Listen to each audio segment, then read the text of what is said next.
Aureliana Santika duduk di ruang rapat lantai 45 gedung Santika Corp, mengenakan jas putih gading dan sepatu hak tinggi serupa belati. Matanya tajam menelusuri laporan kerugian anak perusahaan yang baru saja dia beli, sementara para direksi tua duduk membisu, takut menyela. Di usianya yang baru 27 tahun, Aurel sudah menjadi CEO termuda dalam sejarah perusahaan itu, menggantikan sang ayah yang kini terbaring sakit. Dunia mengenalnya sebagai wanita yang tak tersentuh, otaknya tajam, mulutnya dingin, dan hatinya beku. Tidak ada ruang untuk kelembutan, apalagi cinta.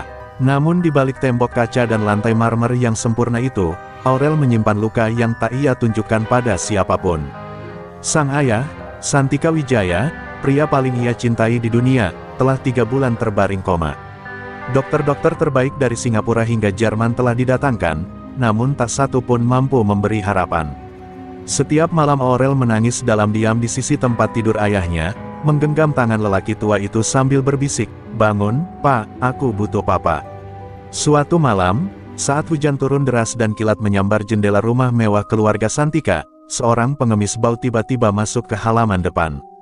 Para satpam berteriak, namun pria itu tidak gentar. Ia mengenakan jubah kumal penuh lumpur dan rambut gimbal sebahu yang menjijikkan. Yang lebih mengejutkan, ia langsung berjalan masuk ke ruang tengah rumah, menuju kamar ayah Aurel, seakan tahu letaknya. "Berhenti, siapa kau?" teriak salah satu penjaga. Namun pengemis itu mengangkat tangannya dan semua orang terdiam, seolah lidah mereka terkunci oleh sesuatu yang tak terlihat. Dengan langkah perlahan, ia masuk ke kamar sang ayah, meletakkan telapak tangannya di dada Santika Wijaya, dan berbisik dalam bahasa asing yang tak dimengerti siapapun. Cahaya hangat keemasan menyelimuti tubuh pria tua itu, dan dalam beberapa detik, matanya terbuka perlahan. Aurel yang baru pulang dari kantor melihat keajaiban itu dengan matanya sendiri. Ayahnya, yang selama ini tak bernyawa, kini menatapnya dengan senyum lemah. Aurel berlari memeluk ayahnya, menangis sesenggukan, tak peduli riasan mahalnya luntur. Papa bangun, ini mimpi ya?" tanyanya terguncang. Sang ayah hanya menjawab lirih, "Itu semua karena dia." Ketika Aurel menoleh ke arah pengemis, pria itu sudah tak ada. Hanya bau tanah basah dan bekas telapak kaki berlumpur yang tertinggal di lantai marmer bersih itu. Para satpam kebingungan, tak ada yang tahu kemana perginya sosok aneh tersebut. Aurel berdiri terpaku, merinding, merasa seperti sedang hidup dalam kisah dongeng kelam yang menolak dijelaskan dengan logika manusia. Keesokan harinya, saat Aurel tengah bekerja seperti biasa di kantornya, ia mendapat panggilan dari rumah. Ayahnya ingin bicara empat mata. Dengan langkah cepat ia pulang, berharap mendengar kata, "Terima kasih," atau "Aku bangga padamu." Tapi yang ia dengar justru permintaan yang menghancurkan harga dirinya. "Aurel, Papa ingin kamu menikah dengan pria yang menyembuhkan Papa itu. Dialah penyelamat keluarga kita." Aurel terdiam, wajahnya memucat, darahnya mendidih. "Apa, nikah dengan pengemis itu?" teriaknya tak percaya. Amarah, jijik, dan kekecewaan bercampur jadi satu.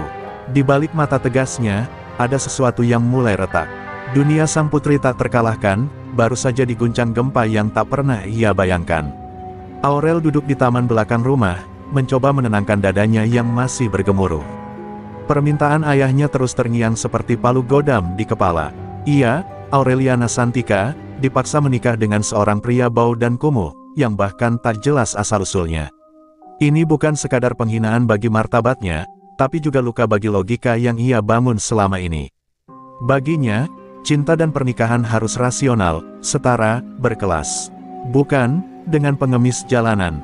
Sementara itu, sang ayah duduk di kursi rotan, wajahnya masih pucat namun sorot matanya bersinar. "Kau tak tahu siapa dia sebenarnya, Rel," katanya pelan. "Dia datang bukan dari dunia ini." Waktu dia meletakkan tangannya di dada Papa seolah masuk ke dunia lain. Tempat cahaya dan suara beradu. Dia bilang, "Aku hanya menagih janji lama. Saat nyawa kau selamat, maka putrimu adalah maharku." Papa tidak bisa menolak, karena kalau tidak, Papa akan kembali ke alam sepi itu. Aurel membeku. Ia tak pernah tahu kalau ayahnya pernah berurusan dengan hal-hal gaib. "Jadi Papa menjual aku?" bentaknya lirih, suaranya pecah menahan tangis. Santika Wijaya hanya menunduk, menyesal namun tak punya pilihan. "Aku hanya ingin hidup, Aurel, dan hanya dia yang mampu memberikannya. 2 hari kemudian, Mahesa kembali muncul. Ia duduk di teras rumah seperti tak ada yang aneh, menyesap teh panas dengan santai, mengenakan jubah baru yang masih saja kotor. Wajahnya tetap dekil, matanya tenang, namun dalam sekejap saja, Aurel merasakan aura lain dari dirinya. Bukan aura manusia biasa. Pria itu menatapnya dalam-dalam, lalu berkata, "Aku tidak datang untuk menuntut cinta. Aku hanya menjalankan takdir." Aurel nyaris melempar cangkir ke wajah pria itu. Tapi ia menahan diri, memilih berdiri dan berkata dengan nada tinggi, "Baik. Aku terima, tapi hanya 1 bulan. Setelah itu kau akan lenyap dari hidupku. Aku akan menikah denganmu hanya untuk menyelamatkan papa. Bukan karena aku mau." Mahesa hanya tersenyum tipis, seperti mendengar ucapan yang sudah ia tahu sejak lama. Hari itu juga, pernikahan digelar secara diam-diam. Hanya keluarga dan 2 saksi yang hadir. Aurel mengenakan kebaya putih bersih dengan tatapan kosong. Mahesa, dengan pakaian ala kadarnya dan rambut belum disisir, tetap tenang saat mengucap ijab kabul. Tidak ada pelaminan, tidak ada tamu kehormatan. Hanya suara azan maghrib sebagai saksi langit bahwa sebuah takdir baru telah ditulis malam itu. Malam pertama mereka bukanlah malam penuh romansa, tapi malam penuh keheningan dan jarak. Aurel tidur di ranjang, Mahesa memilih duduk di lantai dengan mata terpejam, seperti sedang bersemedi. Tapi malam itu pula, Aurel terbangun karena mimpi buruk. Ia melihat dirinya jatuh dari gedung tinggi dan Mahesa menangkapnya di udara dengan tangan yang menyala seperti bara api. Saat terbangun, Mahesa sudah berdiri di sisi ranjang, menatapnya penuh ketenangan. "Kau akan melihat banyak hal, Aurel. Dunia yang selama ini kau abaikan, akan membuka pintunya." Aurel hanya bisa menatapnya dengan ketakutan dan penasaran yang bercampur jadi satu. Ia tahu, sejak malam itu, hidupnya tidak akan pernah kembali seperti semula. Dan Mahesa, bukan sekadar pria bau dari pinggir jalan. Ada rahasia besar yang masih terkunci rapat di balik matanya yang sunyi. 3 hari setelah pernikahan yang terasa seperti mimpi buruk, Aurel tetap menjalani hidupnya dengan ritme yang sama, berpakaian formal, berangkat pagi, rapat sepanjang hari, lalu pulang larut. Namun kini, setiap kali ia membuka pintu rumah, ada satu kenyataan yang tak bisa ia sangkal, Mahesa sudah menjadi bagian dari hidupnya. Pria itu masih mengenakan pakaian kumal yang sama, masih makan dengan tangan, dan masih duduk bersila di lantai seperti sedang bertapa. Bagi Aurel, keberadaannya adalah noda di kehidupan yang selama ini steril dan terencana. Di meja makan malam itu, Aurel melemparkan selembar kertas ke depan Mahesa. "Ini syarat dari aku. Kita menikah hanya 1 bulan. Tidak lebih. Kau tidak boleh menyentuhku. Tidak ikut campur urusan pribadiku. Dan setelah sebulan, kau harus hilang dari hidupku." "Setuju." Nada suaranya tegas dan dingin. Ia ingin mengendalikan kembali hidupnya, walau sebatas kontrak batin. Mahesa membaca kertas itu tanpa emosi. Ia mengangguk, lalu menulis 1 kalimat di bawahnya, "Aku tidak datang untuk menuntut tubuhmu, Aurel, tapi kau harus bersedia melihatku dengan mata hatimu." Kalimat itu membuat Aurel mengepalkan tangannya. "Aku tidak tahu permainan macam apa yang kau mainkan, tapi jangan kira aku akan percaya pada omong kosongmu." Namun malam itu, hujan kembali turun dengan lebat. Petir menyambar langit Jakarta, dan listrik di rumah padam seketika. Aurel yang tengah mandi sendirian mendadak mendengar suara aneh di luar kamar mandi, suara desir angin dan denting logam.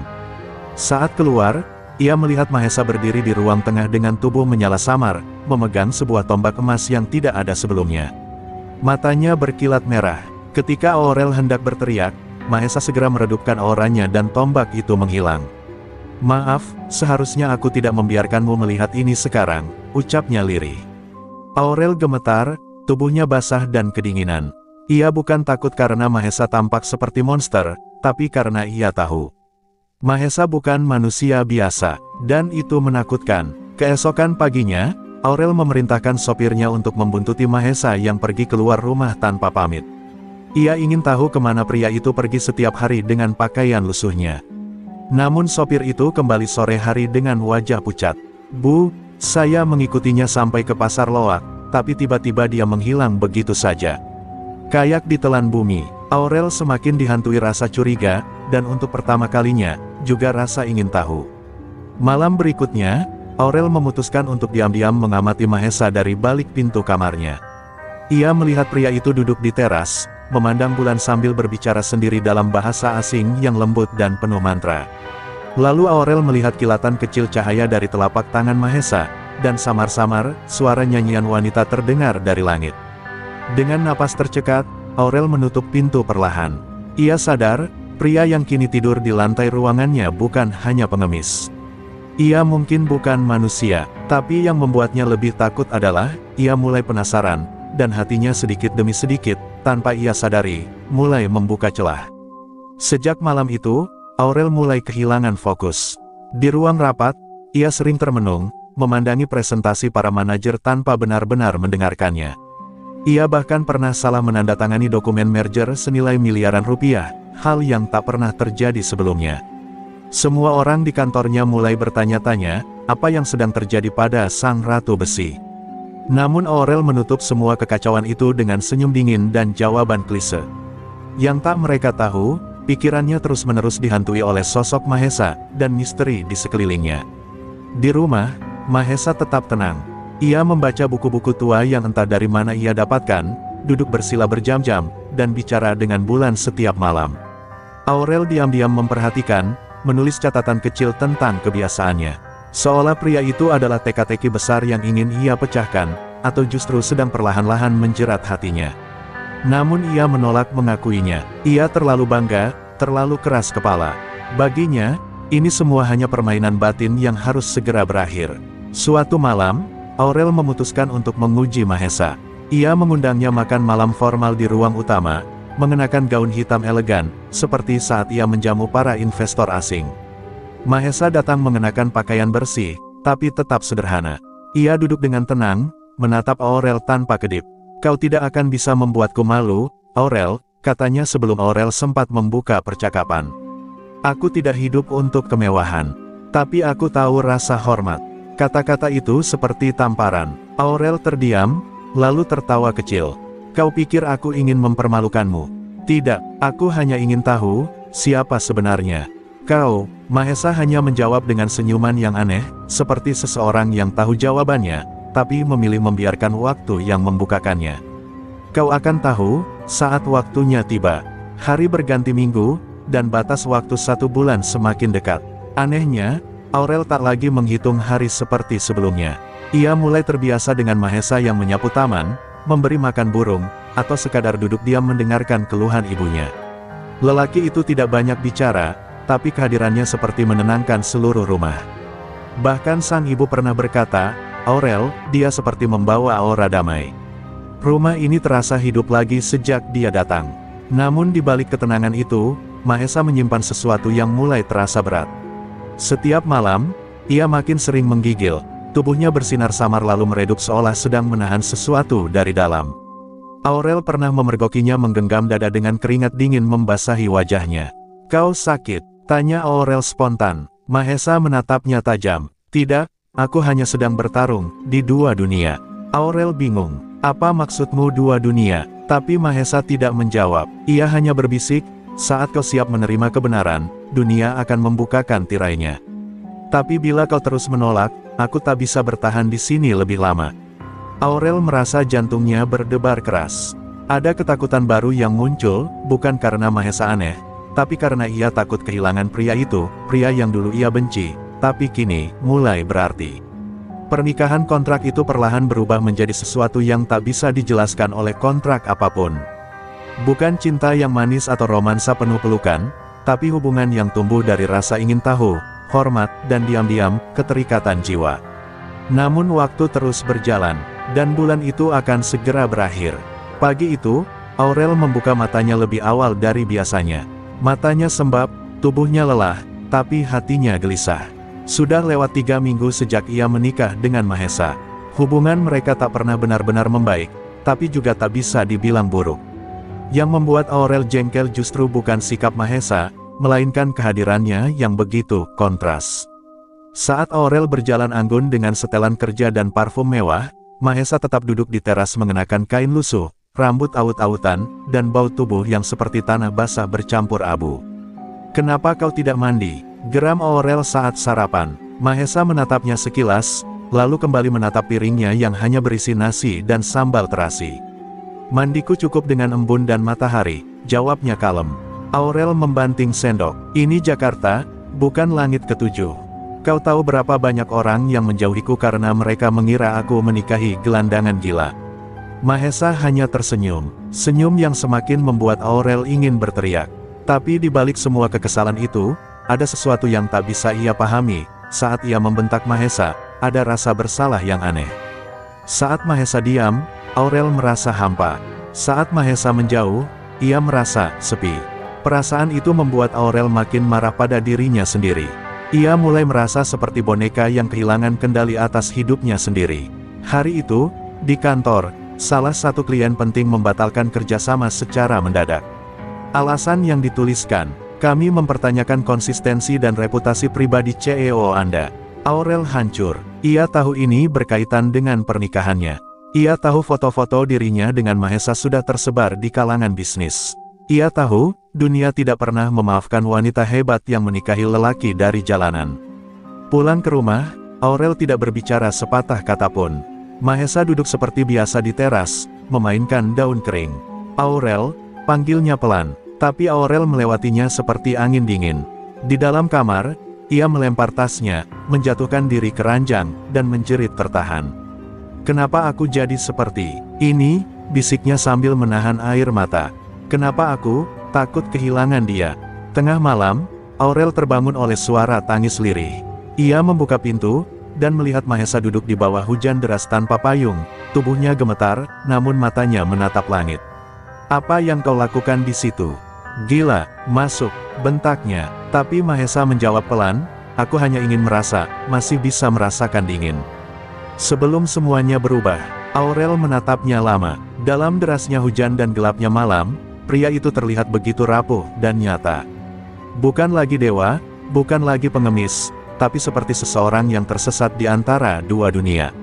Untuk pertama kalinya, Aurel berjalan mendekat, melemparkan handuk ke tubuhnya, dan berbisik, masuklah, suami menjijikkan macam apapun kau, aku tetap menikahimu. Dan malam itu, untuk pertama kalinya, Mahesa tersenyum bukan karena bijak, tapi karena hatinya yang mulai bergetar. Hari-hari berikutnya berjalan dengan lebih aneh daripada biasanya. Aurel mulai memperhatikan hal-hal kecil yang selama ini ia abaikan. Mahesa, meski hidup seperti manusia biasa, memiliki gerak yang terlalu tenang untuk orang biasa. Ia bisa berdiri berjam-jam di bawah terik matahari tanpa berkeringat, bisa duduk menyendiri hingga larut malam tanpa mengantuk, dan bisa memegang api tanpa terbakar. Aurel sempat berpikir ia berhalusinasi, tapi bukti demi bukti mulai menumpuk. Dan itu membuat pikirannya kacau. Suatu sore, Aurel memutuskan untuk mengikuti Mahesa secara diam-diam. Ia melihat pria itu berjalan ke arah bantaran sungai kecil di pinggiran Jakarta. Tempat itu sepi, sunyi, hanya ada suara air dan pepohonan tua. Dari balik semak, Aurel melihat Mahesa berdiri di tengah batu besar, memejamkan mata, lalu tubuhnya mulai memancarkan cahaya keemasan yang mengambang pelan di sekelilingnya.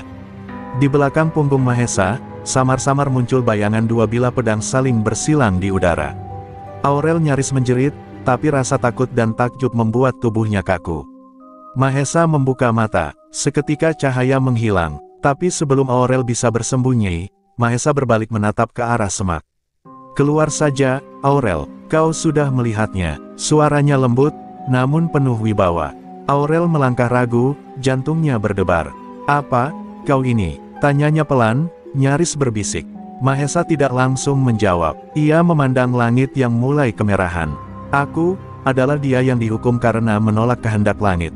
Aku adalah Maheswara, yang dulu dipercaya memimpin 700.000 pasukan cahaya di medan perang Surgaloka. Aurel terdiam, tubuhnya gemetar. Kau, bukan manusia, Mahesa mengangguk. Dulu, tidak, tapi saat ini aku menjalani hidup sebagai manusia, hukuman dari para dewa karena aku menolak menikahi Dewi Agni. Aku memilih turun ke bumi, karena aku merasa cinta itu tak bisa dipaksa. Tapi itu membuatku dibuang. Ia menatap Aurel dalam-dalam. Hingga akhirnya aku bertemu ayahmu. Dan, akhirnya kamu. Tangisan Aurel pecah. Lalu pernikahan ini. Apa ini bagian dari hukuman itu juga? Mahesa menggeleng. Pernikahan ini adalah jalanku untuk kembali. Tapi bukan karena kau dipaksa, Aurel. Aku tak bisa kembali ke langit, kecuali jika cinta manusia sejatilah yang memilihku. Aurel menutup mulutnya dengan kedua tangan. Matanya penuh air mata, hatinya penuh kebingungan. Ia merasa seperti ditarik dari kenyataan masuk ke dunia yang tak pernah ia percaya sebelumnya. Namun sebelum mereka kembali ke rumah, langit menggelap. Awan hitam menggulung, dan angin bertiup dingin. Mahesa berdiri siaga. Mereka sudah mencium keberadaanku, katanya tegang. Para pengintai surgawi datang. Aurel menggigil. Apa yang mereka mau darimu? Mahesa menatap langit. Mereka ingin menyeretku kembali. Tapi yang mereka benci, bukan hanya aku. Mereka juga benci kamu. Petir menyambar. Tepat di depan mereka, dari kilatan cahaya, muncul sesosok makhluk bersayap dengan mata putih menyala. Maheswara, suara makhluk itu menggema. Kau mencemari langit dengan cinta pada manusia fana. Kembali, atau kami akan menghapus dunia ini dari ingatanmu. Aurel mundur, tubuhnya gemetar. Tapi Mahesa berdiri di depannya, tubuhnya mulai berpendar kembali. Selama aku masih bernapas, tak akan ada yang menyentuhnya. Dan dari balik tubuh Mahesa yang membara oleh kekuatan surgawi, Aurel sadar, cinta mereka baru saja memasuki medan perang. Kilatan petir masih bergulung di langit saat Mahesa berdiri tegak di hadapan makhluk bersayap yang mengancam mereka. Aurel menggenggam erat lengan Mahesa dari belakang, tubuhnya masih gemetar. Tapi pria itu seperti batu karang di tengah badai, tubuhnya menyala samar keemasan, aura panas dari tubuhnya membuat rerumputan di sekelilingnya menguning. Katakan pada penguasa langit, ujar Mahesa dingin, aku tidak menyesali keputusanku. Cinta tak bisa dibeli dengan tahta. Apalagi dipaksa dengan ancaman. Makhluk bersayap itu mengeluarkan suara geraman rendah, lalu membuka sayap peraknya. Dari punggungnya, cahaya seperti panah memancar, lalu meluncur ke arah Mahesa. Tapi sebelum panah itu mengenai tubuhnya, Mahesa mengangkat tangannya, membentuk tameng cahaya yang membuat ledakan keras menggema. Tanah bergetar, dan Aurel terjatuh. Namun saat ia membuka mata, Mahesa masih berdiri di sana, melindunginya tanpa luka. Apa yang terjadi? Tanya Aurel dengan suara bergetar. Mahesa menoleh padanya dengan tatapan lembut yang kontras dengan amarah di sekelilingnya. Mereka tidak akan berhenti, Aurel. Selama aku belum kembali, selama aku mencintai manusia, mereka akan menganggapku pengkhianat. Aurel menatap Mahesa dengan mata berkaca-kaca. Lalu, bagaimana denganku? Apa aku juga akan diserang? Mahesa mengangguk pelan. Itu sebabnya aku harus cepat mengakhiri semua ini. Tapi aku tak bisa, jika kau sendiri masih ragu. Malam itu, Mahesa membawa Aurel ke tempat tersembunyi di atas bukit yang jauh dari kota. Di sana, berdiri sebuah bangunan kuno seperti kuil kecil, penuh ukiran aneh. Mahesa menyentuh satu sisi dinding, dan dinding itu terbuka, menampakkan lorong menuju ruang batu penuh cahaya lembut. Ini adalah tempat para pelindung dunia turun saat kehendak langit bertentangan dengan suara bumi, ujar Mahesa. Di tengah ruangan, Aurel melihat sesuatu yang mengejutkannya, patung dirinya. Ya, patung dirinya, duduk mengenakan gaun putih, dengan air mata membasahi pipinya. Apa maksudnya ini? Tanya Aurel, terpaku. Mahesa menjelaskan dengan suara berat, dahulu, di antara ribuan kemungkinan masa depan yang dilihat para dewa, hanya satu yang mampu membuat pengkhianat sepertiku mendapatkan pengampunan, cinta seorang wanita manusia, yang air matanya bukan karena luka, tapi karena takut kehilangan diriku. Aurel menatap patung itu, air matanya mulai jatuh. Ia sadar, selama ini ia terlalu sibuk menyangkal perasaannya. Terlalu takut mengakui bahwa Mahesa telah mengisi ruang sunyi dalam dirinya yang selama ini ia pertahankan rapat-rapat. Tapi sekarang, semuanya terasa hancur, karena cinta itu bisa menjadi alasan perang yang menghancurkan segalanya. Tiba-tiba, suara berat terdengar dari atas langit kuil. Suara itu seperti ribuan gema menjadi satu, waktu Maheswara telah habis. Jika cinta tidak diikrarkan malam ini, maka dia akan dihapus dari alam semesta. Langit bergemuruh, cahaya berpendar dari segala arah, dan udara mendadak menjadi dingin menusuk. Aurel menoleh pada Mahesa, yang kini berdiri dengan mata tertunduk, tubuhnya mulai memudar sedikit demi sedikit. Dengan langkah tergesa, Aurel meraih tangan Mahesa. Jangan pergi, aku belum selesai mencintaimu, teriaknya sambil menangis. Aku tak peduli siapa, kamu, pengemis, dewa, apapun itu, kau milikku. Dan aku, milikmu. Tangan mereka menyatu dalam genggaman yang menghangatkan seluruh kuil. dan cahaya mulai menyelimuti mereka berdua. Patung itu menangis, dan untuk pertama kalinya sejak Mahesa turun ke dunia manusia, langit terdiam. Cahaya lembut masih menyelimuti tubuh Mahesa dan Aurel ketika patung perempuan yang menyerupai Aurel di dalam kuil perlahan mulai retak. Dari sela-sela retakan itu, keluarlah kabut tipis yang naik ke langit, menembus langit malam yang gelap. Suara dari langit kembali terdengar, kali ini lebih lembut namun mengandung ketegasan agung, ikrar cinta telah terucap. Tapi kutukan Maheswara belum berakhir. Hanya cinta sejati yang diuji dalam penderitaan, akan membebaskannya. Mahesa menatap Aurel dalam-dalam, seolah menyimpan ribuan kata yang tak sempat ia ucapkan. Aurel, sejak pertama kali aku melihatmu, aku tahu, kaulah takdirku. Tapi aku tak pernah menyangka bahwa hatimu akan menyambutku, meski dengan segala kekumuhan dan kutukanku. Aurel tersenyum dalam tangis. Kau pikir hanya kau yang dikutuk. Aku juga dikutuk, oleh kesombonganku sendiri. Aku pikir aku tahu apa itu cinta, tapi ternyata aku bahkan tak tahu caranya merelakan. Namun seiring malam makin larut, tubuh Mahesa mulai terlihat goyah. Matanya meredup, dan sinar dari dalam tubuhnya perlahan surut. Aurel panik. Apa yang terjadi? Kau seharusnya sembuh sekarang, bukan? Mahesa menggeleng pelan. Tidak semudah itu. Cinta memang telah diikrarkan, tapi para dewa masih menginginkan kepulanganku. Mereka belum menghapus kutukanku. Dan mereka tahu, ada alasan lain kenapa aku turun ke bumi. Aurel menatap Mahesa penuh tanya. Alasan lain? Mahesa menunduk, lalu menjelaskan dengan lirih. Ayahmu, bukan sekadar orang biasa. Ia pernah menolong seorang dewa yang terluka dalam perang langit. Dewa itu, aku. Tapi saat itu, aku tidak dalam wujud seperti sekarang. Dia menyembunyikanku dari para pemburu surgawi. Sebagai balasannya, aku berjanji kelak akan menyelamatkan nyawanya, dan menjaga harta paling berharganya. Aurel terpaku. Aku, Mahesa mengangguk. Kau adalah hutangku, sekaligus ujian terbesarku. Suasana menjadi sunyi, kecuali suara desiran angin yang membawa dingin. Aurel melangkah pelan, memeluk Mahesa, meski tubuh Mahesa terasa lebih ringan, seolah ia mulai tak lagi benar-benar milik dunia ini. Kalau ini ujian, maka aku ingin menjalaninya bersamamu. Sampai akhir, bisiknya. Tiba-tiba, langit kembali bergemuruh.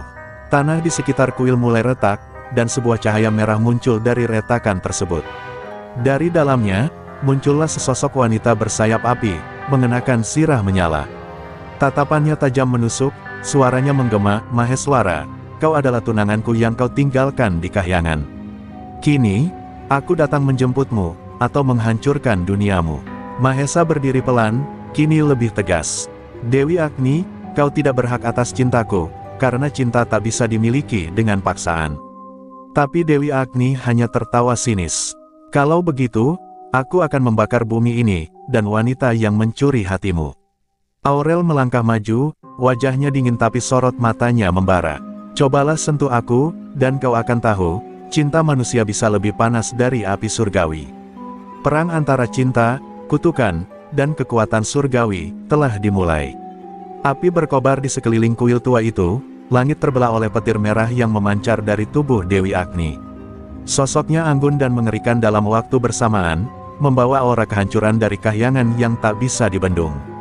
Tapi Aurel tidak mundur, meski tubuhnya gemetar dan napasnya sesak oleh panas yang menyerang kulitnya, ia berdiri di depan Mahesa, menjadi perisai hidup di antara cinta dan kehancuran. Mahesa, yang hampir lenyap dari dunia fana karena kutukan yang belum selesai, hanya bisa menatap Aurel dengan campuran kekaguman dan kecemasan. Singkir, manusia fana, seru Dewi Agni, suaranya meledak seperti ledakan gunung. Maheswara milikku, cintamu hanya percikan kecil, takkan pernah bisa melawan api surgawi. Aurel mengangkat wajahnya, matanya dipenuhi air mata, tapi suaranya tetap kuat. Jika memang cintaku kecil, biarkan ia padam olehmu. Tapi jika tidak, maka kau akan tahu, cinta manusia adalah api yang tak bisa kau jinakkan.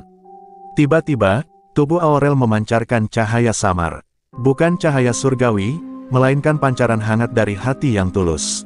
Mahesa menyadarinya lebih dulu. Aurel, kau sedang membakar kutukanku, bisiknya. Tubuh Mahesa yang tadi memudar kini kembali padat, auranya perlahan membara. Tapi Dewi Agni menyeringai marah. Kalau begitu, aku akan membakar kalian berdua menjadi abu. Ia mengangkat tangannya, dan bola api sebesar kereta meluncur dari langit, siap menghancurkan segalanya. Mahesa berteriak, "Aurel, mundur!" Tapi Aurel tak bergeming. Dengan keberanian yang lahir dari cinta dan keputusasaan, ia menutup matanya, pasrah pada nasib. Namun tepat saat api itu nyaris menyentuh tubuhnya, Mahesa bergerak seperti kilat, berdiri di depan Aurel dan menahan ledakan itu dengan kedua tangannya. Ledakan mengguncang bumi, pohon-pohon terbakar, tanah merekah, tapi Aurel dan Mahesa tetap berdiri. Tubuh Mahesa bersinar sangat terang, dan cahaya itu perlahan merambat ke tubuh Aurel. Dalam keheningan yang menyusul, suara dari langit kembali terdengar, kali ini lebih lembut, seperti suara ibu yang menangisi anaknya. Cinta sejati telah membakar kutukan. Tapi belum menghentikan dendam. Dewi Agni terduduk di atas langit, napasnya tersengal. Ia tidak terluka secara fisik, tapi matanya berkaca-kaca. Kenapa kau lebih memilih manusia fana yang lemah, dibanding aku, yang bersamamu sejak awal perang langit? Mahesa melangkah maju, menatapnya dengan rasa bersalah yang tulus. Karena dia memilihku, bukan karena tahta, bukan karena kekuatan, tapi karena hatiku. Dan aku memilih dia, karena di sisinya, aku merasa hidup. Tangisan Agni pecah. Untuk pertama kalinya, sang Dewi Api menangis. Api di sekelilingnya mulai padam, angin surgawi menyapu langit. Perlahan, ia menghilang dalam kabut merah, meninggalkan Mahesa dan Aurel berdiri berdua dalam keheningan. Aurel mendekat, menggenggam tangan Mahesa yang masih bergetar. "Apakah ini akhir dari segalanya?" bisiknya. Mahesa menatap jauh ke langit yang kembali tenang. "Tidak, Aurel, ini baru awal. Karena setelah cinta, datanglah pertarungan untuk mempertahankannya." Dan malam itu, tanpa kata-kata, mereka berdua sadar bahwa hati mereka tak lagi bisa dipisahkan oleh dunia manapun. Keesokan harinya, kabut masih menyelimuti puncak bukit tempat kuil berdiri. Namun api-api yang semalam mengamuk telah padam total, meninggalkan hanya jejak hangus dan tanah retak. Aurel dan Mahesa berdiri berdua di tengah reruntuhan kuil, tangan mereka saling menggenggam. Tubuh Mahesa kini sepenuhnya pulih, cahaya lembut tetap memancar dari kulitnya, namun kini tanpa gejolak. Tapi sesuatu terasa berbeda, udara di sekeliling mereka tak lagi berat oleh ancaman langit, melainkan tenang, seolah dunia sedang menahan napas. Aurel memeluk Mahesa erat, mencium dadanya yang hangat dengan penuh haru. "Kita selamat," gumamnya, hampir tak percaya. Mahesa membelai rambut Aurel dengan penuh kelembutan. "Kita bukan hanya selamat, kita telah diakui oleh langit." Namun sebelum Aurel sempat bertanya lebih lanjut, sebuah cahaya biru turun dari langit, membentuk lingkaran di sekitar mereka. Suara dari langit terdengar kembali, kali ini lebih tenang dan sakral. "Maheswara, kutukanmu telah dipatahkan. Namun takdirmu kini berubah. Kau tidak lagi milik langit, kau kini milik bumi." Mahesa menunduk perlahan. "Aku menerima." Cahaya dari langit langsung menyerap ke dalam tubuhnya. Dan seketika itu juga, sayap-sayap cahaya yang sempat muncul di punggungnya runtuh menjadi abu dan hilang ditiup angin. Aurel menatapnya dengan mata membelalak. "Apa maksudnya? Kau tidak kembali ke kahyangan?" Mahesa tersenyum sendu. "Tidak, aku telah memilih. Dan dengan itu, aku kehilangan keabadianku." Aurel sontak memeluknya lagi, kali ini dengan air mata mengalir. "Kau menyerahkan segalanya hanya demi bersamaku." Mahesa mengangguk. "Cinta sejati selalu menuntut pengorbanan. Tapi aku tak menyesal, karena denganmu, aku menemukan makna hidup yang bahkan surga pun tak mampu berikan." Pelukan mereka terasa lebih hangat dari matahari, lebih dalam dari lautan, dan lebih sakral dari segala janji yang pernah terucap. Namun kebahagiaan mereka tak berlangsung lama. Saat mereka kembali ke rumah, seorang utusan surgawi berwujud manusia telah menanti di gerbang. Ia membawa sebilah pedang bersarung emas dan sebuah surat bersegel. Ini adalah tanda akhir. Meskipun Maheswara tak lagi milik langit, musuh-musuh lamanya di alam gaib telah mengetahui bahwa ia masih hidup. Dan mereka tidak akan tinggal diam. Mahesa menerima pedang itu dengan tenang. "Aku mengerti. Aku tak akan mundur. Selama Aurel bersamaku, aku akan berdiri di antara dunia dan kehancuran." Malam itu, Aurel duduk di sisi tempat tidur mereka, menatap Mahesa yang membersihkan pedang warisan surgawi dengan kain putih. Ia tak berkata apa-apa, hanya menatap wajah pria itu yang kini bukan lagi dewa, bukan lagi pengemis, tapi suaminya. "Seutuhnya, aku tidak tahu bagaimana masa depan kita," ujar Aurel lirih. "Tapi aku tahu, Aku tidak akan pergi, bahkan jika dunia berbalik arah. Mahesa menoleh, lalu mencium kening Aurel dengan lembut. Dan aku bersumpah, meski aku bukan lagi abadi, aku akan mencintaimu, sampai akhir zaman. Langit Jakarta kembali normal, awan berjalan tenang dan burung-burung berkicau seperti tak pernah terjadi apa-apa. Tapi di hati Mahesa, gelombang ancaman mulai terasa. Ia tahu, saat dirinya memilih bumi dan melepaskan keabadian, ia bukan hanya kehilangan status surgawi, ia juga membuka pintu bagi kekuatan lama yang selama ini terkurung di lembah kegelapan. Dan malam itu, dalam tidurnya, Mahesa bermimpi buruk, sosok hitam bertanduk tiga, bermata merah darah, muncul dari reruntuhan neraka dan berkata, "Kau milik kami sekarang."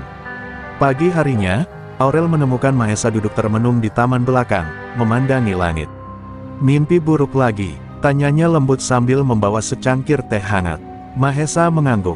Dia sudah bangkit, raksasa jagat murka. Musuhku dalam perang surgawi ribuan tahun lalu.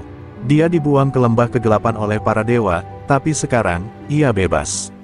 Aurel mematung. Dan dia mencarimu. Mahesa menatap mata Aurel dengan serius.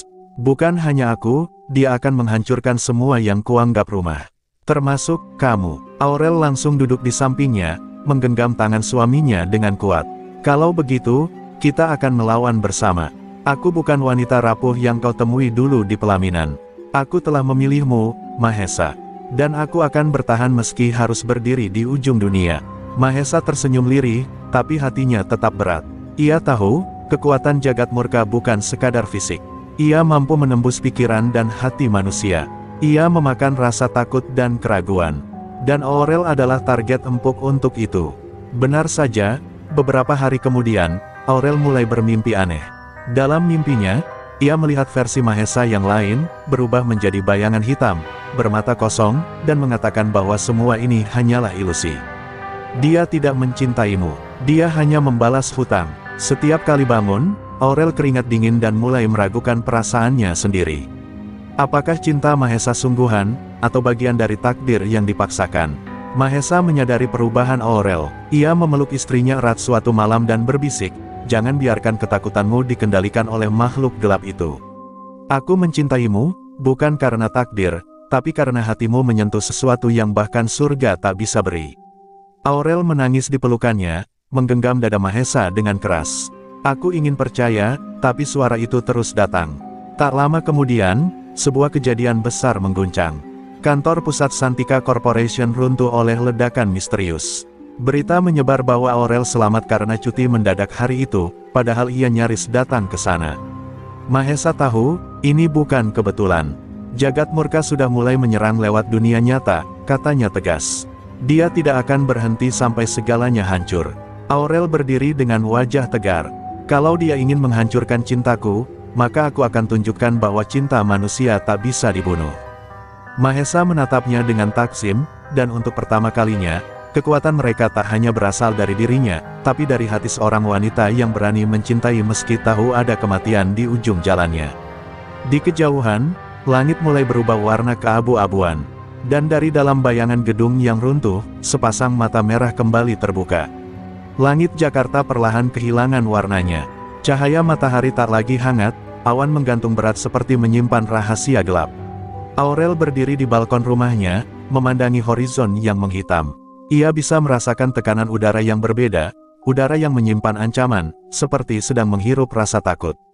Mahesa muncul di sampingnya, wajahnya serius, matanya merah akibat kurang tidur. Dia telah membelah lapisan langit dan turun ke dunia ini, sepenuhnya, ucapnya lirih. Jagat murka tidak lagi bersembunyi. Beberapa menit kemudian, berita menggemparkan muncul di semua stasiun televisi. Ledakan spiritual aneh terjadi di 7 titik kota. Patung-patung di taman kota mengeluarkan darah, dan orang-orang mulai kerasukan, menyebut nama Maheswara sambil menangis dan tertawa bersamaan. Dunia mulai menggila, pemerintah bingung, lembaga agama terdiam, semua hal yang tak bisa dijelaskan mulai bermunculan, dan hanya Mahesa yang tahu, ini baru permulaan. Aurel tidak diam, ia mengumpulkan tim keamanan perusahaan, para mantan tentara, dan orang-orang terlatih. Ia mungkin bukan manusia bersayap atau pemilik pedang cahaya, tapi ia adalah wanita yang pernah membangun imperium bisnis dari kehancuran. Ia berdiri di hadapan pasukan kecilnya dan berkata, kita tidak hanya melindungi gedung dan aset. Kita melindungi satu-satunya harapan yang tersisa. Mahesa dan kebenaran. Orang-orang menatapnya dengan kagum. Ketegasan Aurel membuat mereka yakin bahwa ini bukan sekadar peperangan antara makhluk langit dan iblis, tapi juga tentang manusia yang mempertahankan cinta dan keyakinan. Di malam hari, saat langit mulai meleleh seperti tinta hitam, Jagat Murka akhirnya menunjukkan dirinya. Ia muncul di atas gedung Santika yang hancur, tubuhnya raksasa, bersayap hitam sobek, bertanduk seperti duri neraka, dan mata yang tak pernah berkedip. Dengan suara dalam yang bisa mengguncang sumsum tulang, ia berteriak, Maheswara. Keluarlah, atau aku bakar seluruh kota ini. Teriakannya memecahkan kaca-kaca gedung dalam radius 10 km. Mahesa berdiri di tengah jalan utama, mengenakan jubah tempur tua yang masih menyimpan bau kahyangan. Di tangannya, pedang emas berukir mantra mulai menyala terang. Aurel berdiri di sampingnya, mengenakan jaket hitam dan kalung doa peninggalan ayahnya. Ini bukan hanya pertarunganmu, Mahesa, katanya. Ini tentang semua yang kita yakini. Tentang semua yang telah kita korbankan. Mahesa menatapnya penuh cinta, lalu mencium keningnya. Kalau aku kalah, larilah. Tapi jika aku menang, tetaplah bersamaku. Dari langit, Jagat Murka turun dengan kecepatan kilat, menghancurkan jalan, menciptakan kawah besar, dan menantang Mahesa dalam duel tanpa aturan. Mahesa terbang, menebas dengan kekuatan penuh, tapi setiap luka yang ia buat di tubuh Jagat Murka justru menumbuhkan duri-duri baru. Monster itu tertawa, kau lupa, Maheswara, aku tumbuh dari rasa sakit. Semakin kau lukai aku, semakin kuat aku menjadi. Aurel melihat itu dan menyadari sesuatu. Ia berlari ke arah Mahesa, berteriak sekuat tenaga, jangan lawan dengan amarah. Lawan dengan cinta. Mahesa tertegun, dan di detik itu, ia menutup mata, menurunkan pedangnya, dan mulai melantunkan mantra lama, bukan mantra perang, tapi mantra pemurnian hati. Cahaya dari dadanya membesar, membentuk lingkaran putih yang membungkus seluruh tubuh Jagat Murka. Monster itu menjerit, karena untuk pertama kalinya, ia dilawan bukan dengan kekerasan, tapi dengan ketulusan. Dan malam itu, dunia menyaksikan sesuatu yang belum pernah terjadi. Iblis tertua berteriak ketakutan oleh cinta seorang manusia. Suara jeritan Jagat Murka menggema ke seluruh penjuru kota. Getaran dari gelombang suara kegelapan itu membuat gedung-gedung tua runtuh, lampu-lampu padam, dan langit menggulung seperti tirai terbakar. Tapi di tengah kehancuran itu, Mahesa tetap berdiri tegak, cahaya dari dadanya kian terang, bukan karena kekuatan surgawi, melainkan karena cinta yang membara dan tulus dari seorang wanita fana yang telah memilihnya. Aura itu menyebar seperti gelombang penyucian, dan untuk pertama kalinya dalam ribuan tahun, tubuh Jagat Murka terlihat gentar. Aurel berdiri tak jauh, kedua tangannya memegang dada, karena jantungnya berdebar seolah ikut menyalurkan energi ke Mahesa. Ia menangis, bukan karena takut, tapi karena ia merasa cinta itu terlalu besar untuk disimpan di tubuhnya yang fana. Tetesan air matanya jatuh ke tanah, dan anehnya, setiap tetes itu mengeluarkan cahaya kecil. Seolah semesta ikut menangis bersama seorang wanita yang berani mencintai seorang dewa yang dibuang. Mahesa melangkah maju, perlahan tapi pasti. Pedangnya tidak lagi diangkat tinggi, tapi digenggam seperti simbol, bukan senjata. Jagat Murka, serunya pelan, namun suaranya menggema seperti petir. Kau hidup dari luka dan pengkhianatan. Tapi hari ini, aku tak memberimu luka baru. Aku memberimu pemaafan. Sosok raksasa itu menggeram, tubuhnya menghitam, dan kilatan petir neraka muncul dari tanduknya. Namun saat Mahesa mendekat, tubuh sang iblis mulai retak seperti keramik pecah yang tak bisa menahan cahaya yang menyinari dari dalam. Apa yang kau lakukan? Raung Jagat Murka, penuh ketakutan. Kau mengubah inti kegelapanku. Mahesa menatapnya dengan lirih. Bukan aku yang mengubahmu, tapi air mata cinta, dari seorang manusia bernama Aurel. Tepat di detik itu, kilatan cahaya putih membungkus tubuh Jagat Murka, dan suara dentuman seperti ledakan spiritual meledak di udara. Tubuh sang iblis meledak dalam hening, tidak berdarah, tidak berteriak, hanya menghilang menjadi debu yang terangkat ke langit malam. Kota kembali sunyi, langit kembali membiru, angin berhembus pelan, membawa aroma tanah basah dan bunga yang entah dari mana tumbuh di antara reruntuhan. Mahesa perlahan berbalik, wajahnya lelah tapi damai. Aurel menghampirinya, lalu memeluknya dengan erat. Kau tak mengalahkannya, bisik Aurel, kau menyembuhkannya. Mahesa mengangguk pelan. Itulah kekuatan cinta, yang tidak pernah diajarkan di medan perang kahyangan. Namun saat mereka hendak pulang, sebuah suara halus terdengar di angin. Suara dari langit yang sudah lama diam. Maheswara, kau telah memilih dunia ini. Tapi sebagai harga atas kemenanganmu, jiwa surgamu harus dipadamkan. Kau akan hidup sebagai manusia, seutuhnya, merasakan waktu, merasakan kematian. Mahesa menatap Aurel. Aku siap. Aurel memeluknya erat. Kalau kau akan menua, maka aku ingin menua bersamamu. Mahesa tersenyum. Untuk pertama kalinya, bukan sebagai dewa, bukan sebagai pengemis, tapi sebagai pria biasa yang siap menjalani kehidupan dengan cinta yang luar biasa. Dan di antara puing-puing yang tersisa, cinta mereka tumbuh, bukan sebagai legenda, tapi sebagai kehidupan yang nyata. Waktu berlalu sejak pertempuran besar itu, namun gema dari kejadian tersebut masih terasa. Jakarta kembali dibangun, namun ada daerah-daerah yang oleh warga disebut Tanah Suci, tempat di mana bunga-bunga tumbuh dari batu, dan angin selalu beraroma harum meski tak ada pohon. Mahesa dan Aurel kini hidup sederhana di rumah kecil di pinggir kota, jauh dari gemerlap kantor dan hiruk-pikuk dunia. Tak ada lagi pedang emas, tak ada lagi cahaya surgawi, hanya cinta dua manusia yang mencoba hidup biasa setelah badai luar biasa. Tapi bayang-bayang keabadian tak pergi begitu saja. Setiap malam bulan purnama, tubuh Mahesa selalu panas seperti terbakar dari dalam. Ia tak lagi memiliki kekuatan surgawi, tapi bekas jiwanya sebagai dewa perang masih menempel dalam darah dan dagingnya.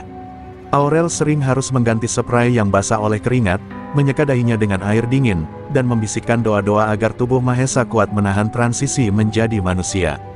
Apa sakitnya seperti saat kau masih menjadi dewa?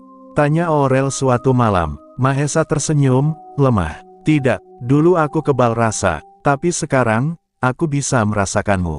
Dan itu lebih berharga dari semua kekebalan yang pernah kumiliki. Aurel tak pernah meninggalkan sisi Mahesa. Ia bahkan menutup seluruh cabang perusahaannya dan mengalihkan kepemimpinan pada direksi. Harta bisa dicari lagi, katanya suatu hari. Tapi kamu, cuma satu. Mahesa tak pernah menanggapi dengan kata-kata panjang. Ia hanya menatapnya dengan mata yang mulai keriput, tapi sorotnya tetap sehangat malam pertama mereka saling memilih. Kadang ia mencium tangan Aurel begitu lama, seolah menyimpan rasa takut bahwa suatu hari waktu akan memisahkan mereka. Suatu pagi, Mahesa mengajak Aurel ke tempat pertempuran terakhir mereka, tempat jagat murka hancur oleh cinta. Kini tempat itu menjadi taman kecil penuh bunga putih yang tumbuh tanpa ditanam. Mahesa duduk di kursi kayu, memandangi langit yang dulu bergejolak, kini bersih tak bercacat.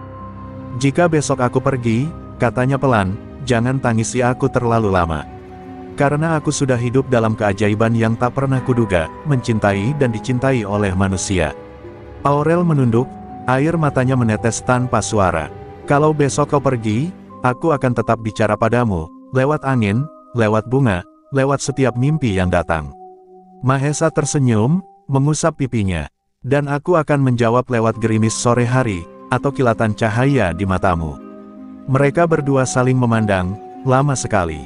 Waktu seakan berhenti untuk menghormati dua jiwa yang telah saling menyelamatkan, bukan dengan senjata, tapi dengan perasaan. Malam harinya, Mahesa tidur lebih tenang dari biasanya. Aurel menyelimutinya, lalu berdoa dalam hati. Ia tidak tahu apakah esok Mahesa masih akan membuka mata, tapi ia tahu satu hal, tidak ada cinta yang benar-benar mati jika pernah dihidupi dengan sepenuh hati. Dan malam itu, langit memancarkan bintang lebih terang dari biasanya, seolah alam ingin mengabadikan cinta yang tak pernah lahir dari logika, hanya dari keberanian untuk memilih yang tak lazim. Di seberang dimensi yang tak terlihat manusia, para penjaga kahyangan berdiri diam. Seseorang membisikkan, dia telah lulus dari keabadian. Dan di antara mereka, bunga putih mulai bermekaran. Fajar menyingsing perlahan di ufuk timur, menembus tirai tipis kamar kecil yang dahulu. Mereka isi dengan tawa dan cerita. Aurel membuka mata dengan rasa cemas yang ia pendam semalaman. Ia menoleh pelan ke samping, berharap melihat Mahesa seperti biasanya, tersenyum meski tubuhnya lemah. Tapi pagi itu berbeda. Mahesa terbaring tenang, wajahnya damai, seolah ia hanya sedang tidur, namun dingin di ujung jarinya berkata lain. Aurel menatapnya lama, sebelum akhirnya menunduk dan menangis tanpa suara. Dewa itu, suaminya, akhirnya kembali ke langit, bukan sebagai prajurit, tapi sebagai kenangan. Warga sekitar tak tahu siapa Mahesa sebenarnya. Bagi mereka, ia hanyalah pria baik yang senang menyiram bunga dan membantu anak-anak bermain layang-layang. Tapi hari itu, seluruh warga desa mengantar jenazahnya ke peristirahatan terakhir dengan tangis tulus. Langit mendung tapi tak turun hujan, seolah awan pun enggan mengganggu kesakralan momen itu. Aurel berjalan paling depan, mengenakan pakaian putih, membawa sebilah pedang emas bersarung yang dulu digunakan Mahesa. Ia meletakkannya di atas pusara, lalu berlutut. "Istirahatlah, cintaku. Kau telah menaklukkan dunia, bukan dengan perang, tapi dengan cinta." Setelah pemakaman, Aurel kembali hidup sendiri. Tapi kesendiriannya bukan kesepian. Ia merasa Mahesa masih tinggal dalam setiap hembusan angin, dalam setiap kelopak bunga putih yang jatuh di pekarangan rumah. Setiap malam, ia menulis di jurnal tua, catatan tentang hari-hari mereka, pertempuran, cinta, air mata, dan tawa. Ia berniat menerbitkannya suatu hari nanti, bukan sebagai buku dongeng, tapi sebagai pengingat bahwa bahkan pengemis bisa menjadi pahlawan, dan cinta bisa menumbangkan kekuatan tergelap.